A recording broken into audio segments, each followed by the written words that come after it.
Good morning. I'm just making myself breakfast at 9:15 in the morning. It was a nursery day today, and I find that I'm either up, fully dressed, makeup done, and she's there bang on time, or what happened today, I basically am dragging everyone out of the house, and me and Pia are untended to, basically rolled straight out of bed in order to get her there, because Rue has recently started sleeping till about 7:30. She never did it for the first, 2 years and 11 months of her life, but recently she started sleeping a little bit later, I think because she's not having a nap. I opened my eyes at 7:10 this morning and I thought, okay, I'll get up in 10 minutes, I'll get myself ready, and then I'll get her ready.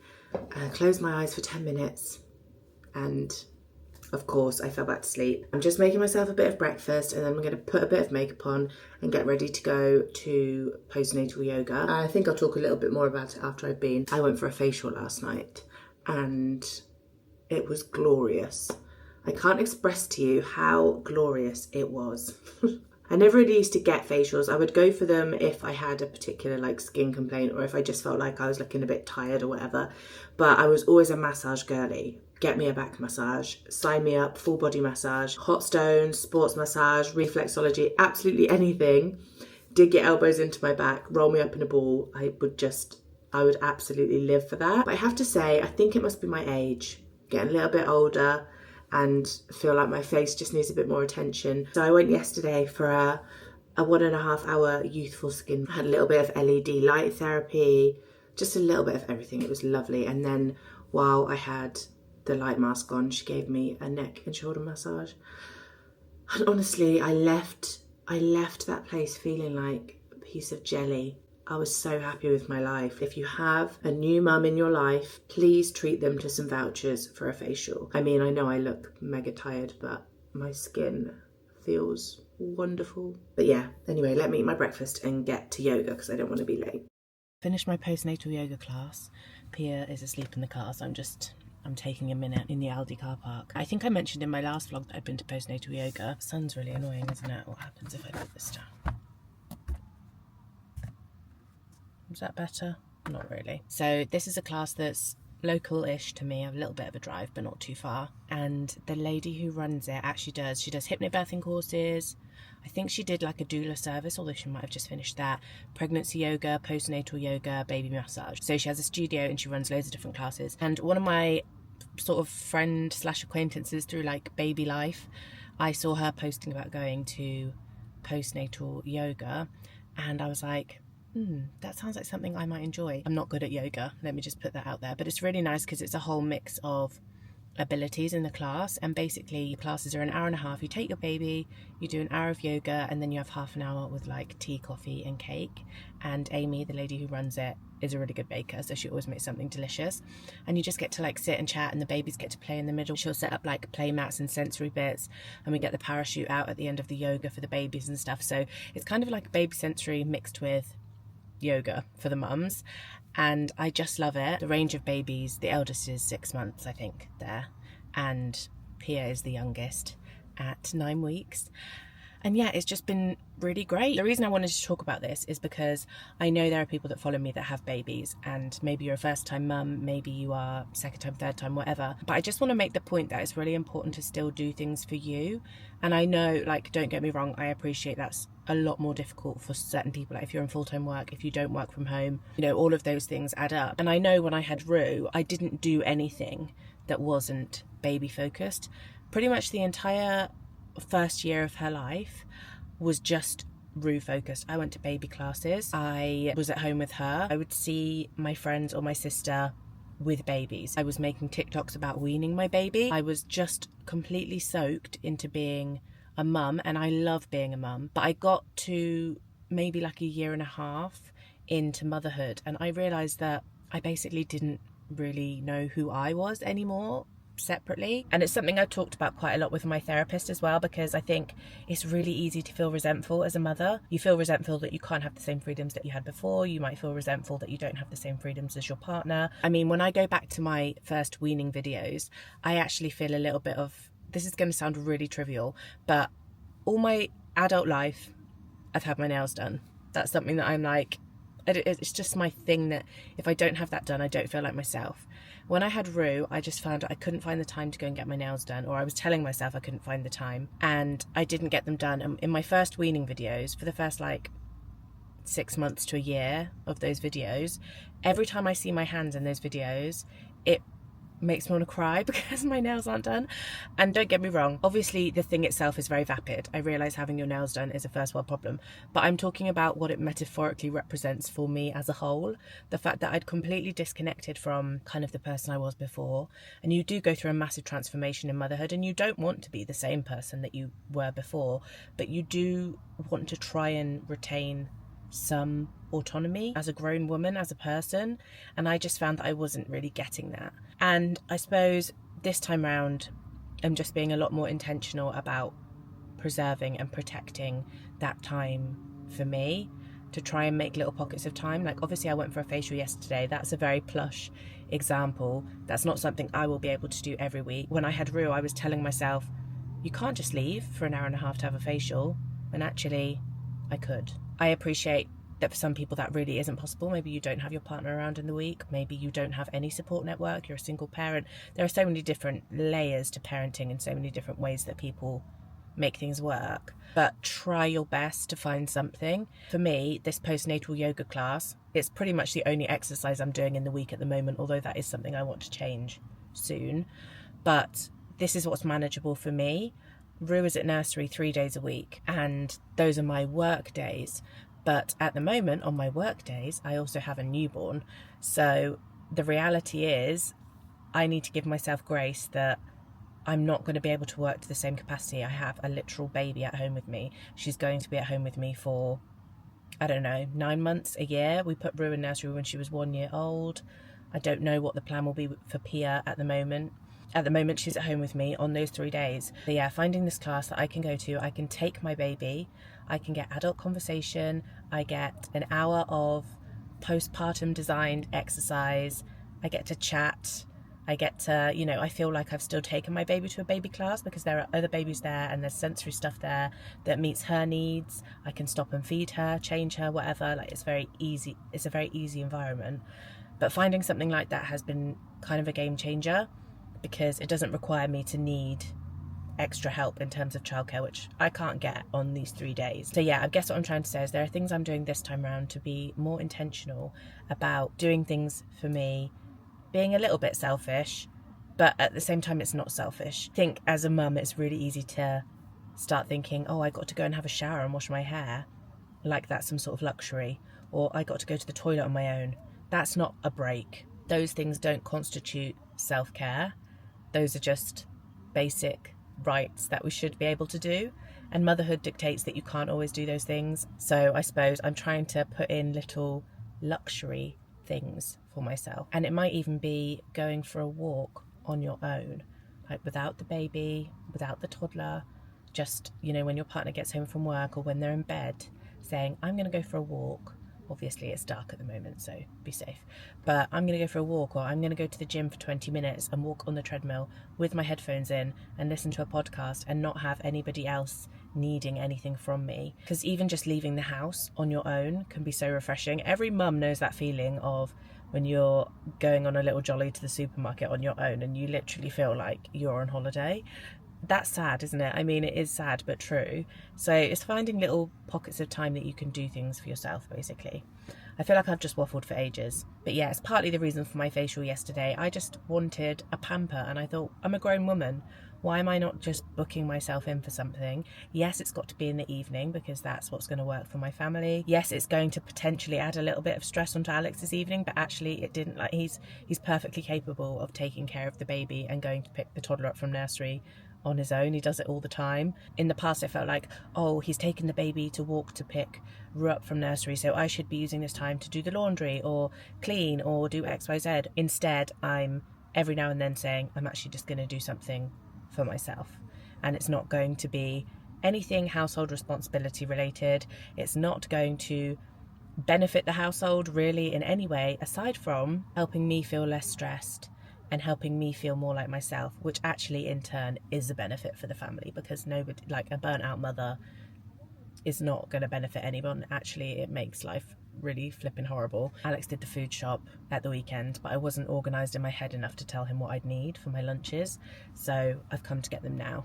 And Pia is fast asleep, so I hope she stays fast asleep in the shop, because she really hates her car seat, and if she wakes up she will be screaming.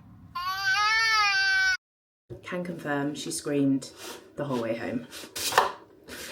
I basically got back, had to really quickly sort my chicken out and get it in the oven, and then just go and sit on the couch with her.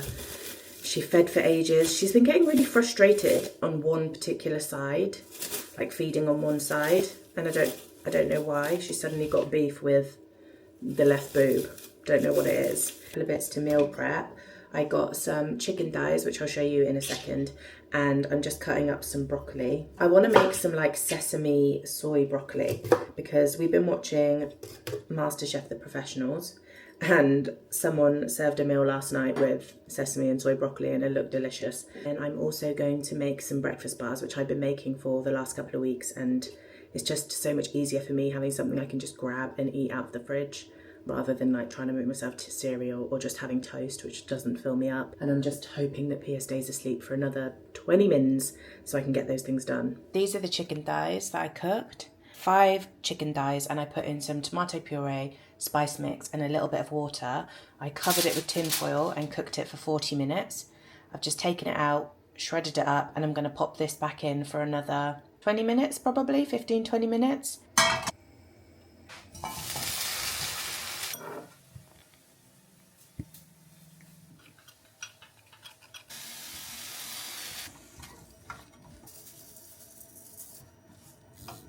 My meal prep's somewhat complete. I've got my sesame and soy broccoli, my chicken thighs. That's what I'm going to eat today. I've also bought some lime and coriander rice to eat it with later in the week if I get bored. And then I've got my breakfast bars, which if you follow me on TikTok, I recently did a what I eat in a day. I think I was 5 weeks postpartum, so about a month ago. The only thing I've done differently this time is I've added in some of this seed mix, which is like pumpkin seeds, sunflower seeds, lots of different seeds in there.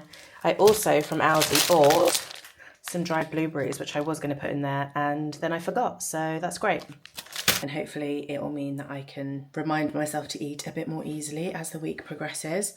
I'm going to attempt to multitask and film while I'm hanging up the washing. So if I keep disappearing down here, that's why. I've learned that even though I'm all right at multitasking while filming, not my forte. So last night I went to my monthly book club. I can't remember if I've mentioned on here before that this is something I was going to. I know I've talked about it on Instagram, but I thought it kind of fit in with the theme that I was discussing previously of trying to make time to do things for yourself. The whole reason that I actually started going to this book club was because when I started going to therapy, I was obviously talking to my therapist a lot about this loss of identity that I'd felt since becoming a mum, and it's such a kind of contradiction because you love being I love motherhood, I love being a mum, but at the same time I really didn't love the whole loss of myself, or what felt like a loss of myself. Essentially, we talked about this and she said, you know, what do you enjoy? Like if you followed me for a long time, you might know I used to love going to the gym, I absolutely loved fitness, etc.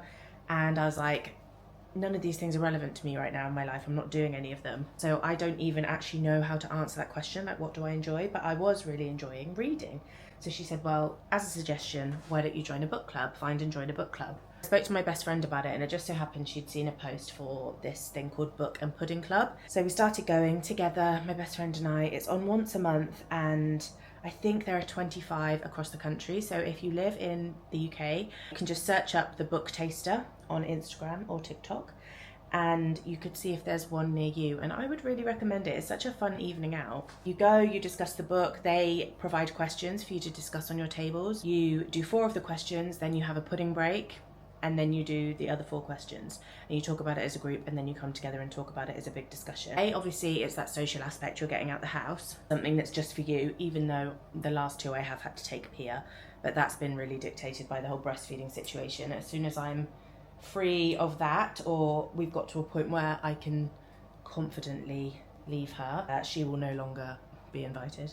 There's definitely a great mix of people who have gone with friends and people who have gone on their own. Like we've sat with people who are on their own plenty of times, and it's really nice to just chat to new people. I'm also really loving the fact that I'm getting book recommendations again, because each time you go, there's a group vote on what the next read will be. So the host will have chosen 3 options, and it's usually an uplifting option, a thoughtful option, and a thriller.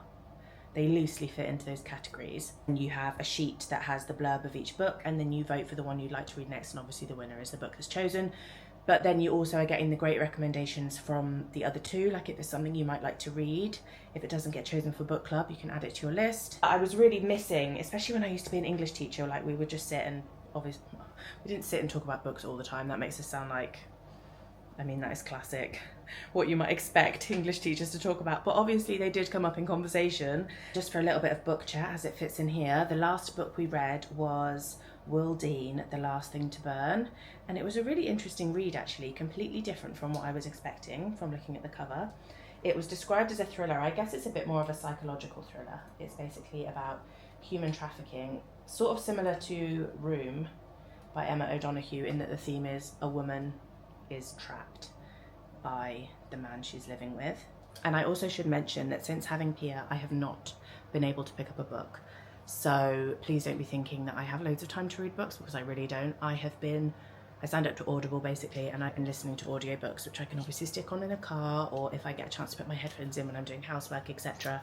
Mostly on Rue's nursery days, because I don't drive the car with her listening to like a psychological thriller. The annoying thing is, on Spotify you get 1 free audiobook a month, but Alex and I have like a joint account, and the second person on the account, which is me, doesn't get a book.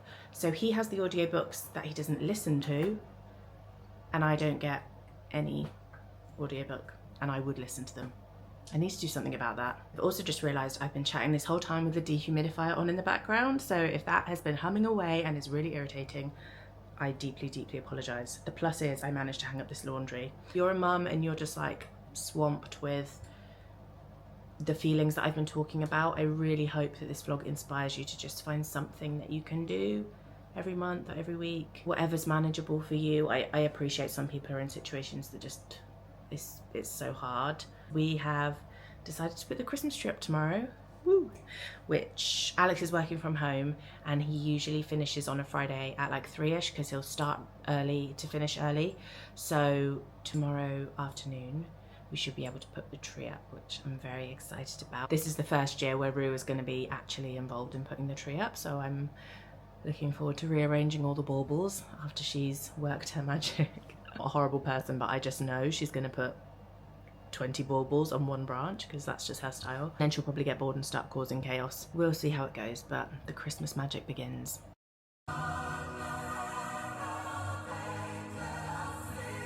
Come to Zane's. I've left the baby at home with Daddy. He's working and she was asleep, so it's fine. We've snuck away. We're gonna do some baking today, aren't we, Rue? Yeah.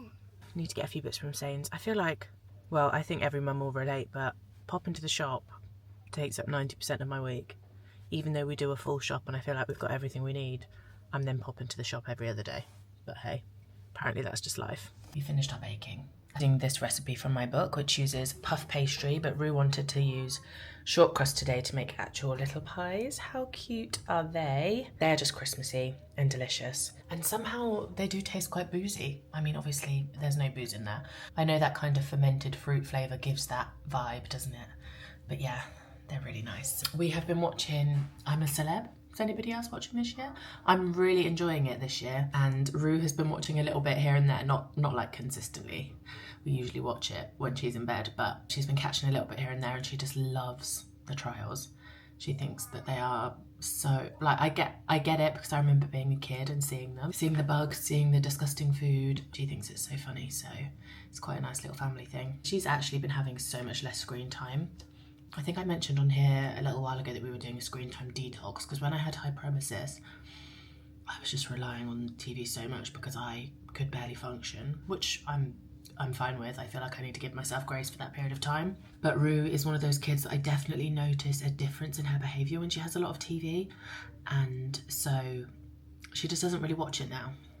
In the day, we will watch films at the weekend as a family, and she'll watch the odd thing with us, like the other day she was watching MasterChef The Professionals with us.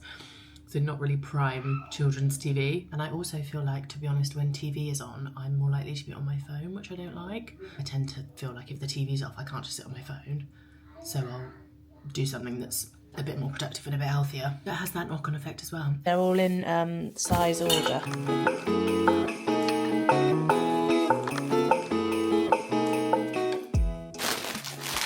M&S hot honey pits and blanket crisps. And they might be a bit spicy for Rick. What a shame. See, that's spicy. Shall I try one first to see? Want to try one? Yeah. Want to try one? Try one anyway, right?